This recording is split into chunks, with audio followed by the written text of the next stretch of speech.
Well, what's interesting is we got the man, the myth, the legend back in the room. We got Philip Wegman asking Biden regarding China and if they will cooperate with the investigation. And he does get a follow-up question. Let's go ahead and roll it. Thank you, Karine. Two quick questions, sir. First, has President Biden asked, or does he plan to ask, President Xi to cooperate with investigations into the origins of the virus? Or at this point, does the administration believe that cooperation will not come from Beijing? We have consistently made it clear that we want China's full cooperation in a full, transparent way with the investigations into COVID, and including when he met with President Xi in Bali just a couple of months ago. And then, without weighing in one way or the other on origin of the virus, you've made clear that there's no consensus. Does the president believe, though, that the reward outweighs the risk when it comes to gain-of-function research? Does the reward outweigh the risk when it comes to gain of it? That type of research is I got a proven. history degree. You're going to have to say that again? Look, I don't hound on John Kirby that much, but that's a very easy question to understand. Does the reward of gain-of-function research outweigh basically the risk of it? Like, is there a net benefit to doing this, to where if something did get leaked, like COVID-19, is still doing gain-of-function research that much of a benefit that we're going to subject people to the possibility of receiving a virus that can cause massive death across the globe? And by the way, they're working on stuff supposedly that'll have like a 50% plus death rate. Is that actually worth it for what we're getting out of it? I mean, it was a very simple question, but again, I've talked about this time and time again.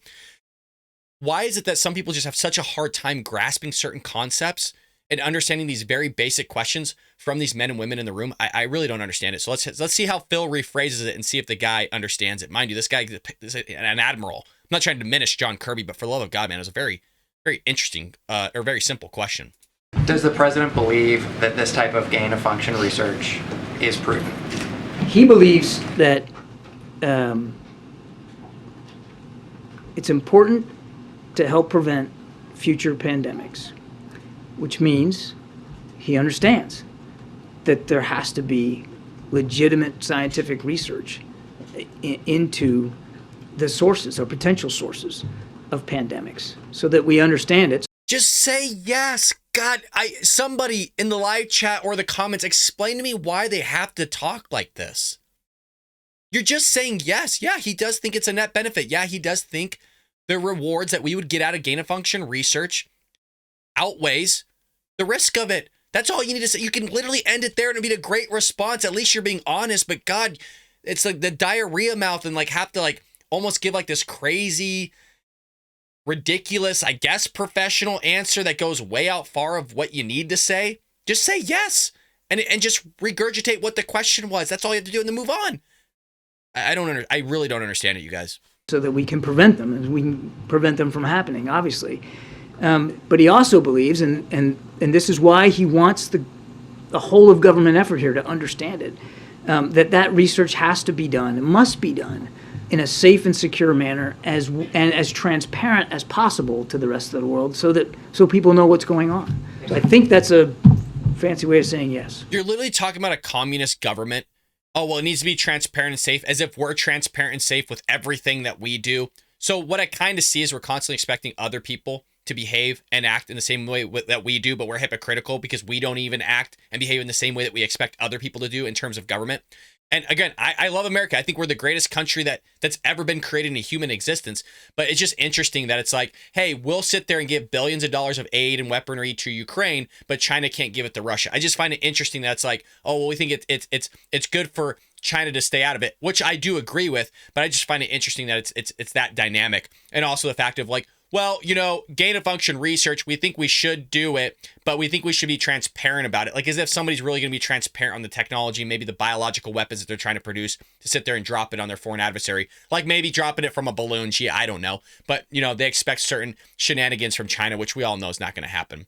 Well, moving into our last segment of the day, we have Matt Whittingley, and hopefully I'm getting his last name right, is basically questioning Karine Jean-Pierre here on clarification about the whole of government and getting more details about this assessment from the Department of Education. And then we have another reporter that's following up with a great question from Matt Whittingley to sit there and kind of even pry a little bit further. Let's go ahead and roll it.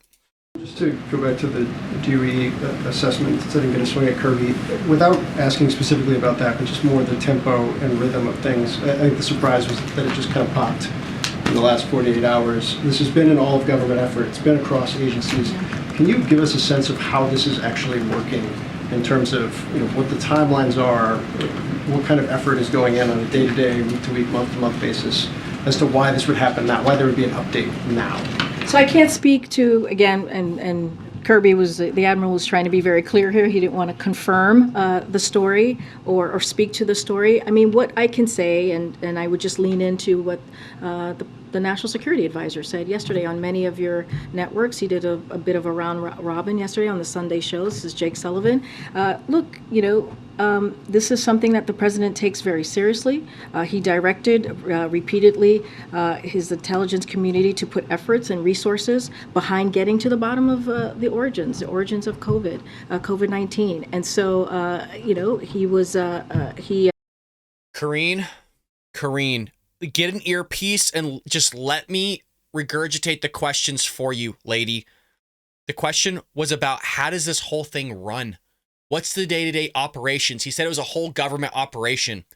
Like, who's involved? What agencies are involved? Who's running the investigation? How are they running the investigation? Again, just what's the day-to-day operations? And she's going into this whole other thing. It's driving me batty, man, because it's like, for good God, you're either that dumb or you got something wrong with you, man, where you're hearing something and it's being processed way different than everybody else in the room and that's listening online here to the Bald Brad Show. And we're all going, what are you talking about? All the time this is happening. He doubled down on that and like I said, redirected his intelligence community, and that's what you're seeing. But again, there's not a consensus here. We're still going through the process, and as we are getting briefed and updated, the president will certainly share that with Congress and the American people. But the president believes that it is important that we get to the bottom of this, especially as we need to prepare for who knows what the future may hold. Don't want to get into hypotheticals from here, but we need to be prepared for the potentially another pandemic. And so, again, we've taken this very seriously. The president has. We need to get to the bottom of what occurred.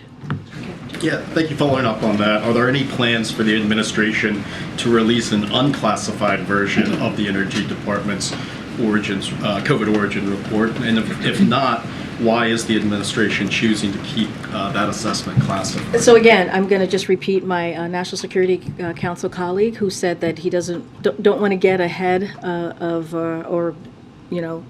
don't want to confirm a story, so I'm certainly not going to answer that from here. What I can tell you and reiterate from here, as he has said, as the National Security Advisor has said many times on the airwaves yesterday, which is that the president wants to get to the bottom of this because he thinks it's incredibly important to figure out, to get a sense where COVID-19 originated from. So does the administration first need to find a consensus before releasing some of these assessments, or why not put out everything that you found? Well, I think it's basically what we've been saying. There has been no consensus, so I think they're working through that. The intelligence community is working through getting. He was asking, basically, does there need to be a consensus to put out all the assessments, or does there not need to be a consensus to get out all the assessments? And she goes, well, there hasn't been a consensus. Like, what? Like, dude, am I losing? You guys, it is morning time. Am I losing it right now? Because help me. Help me, dude.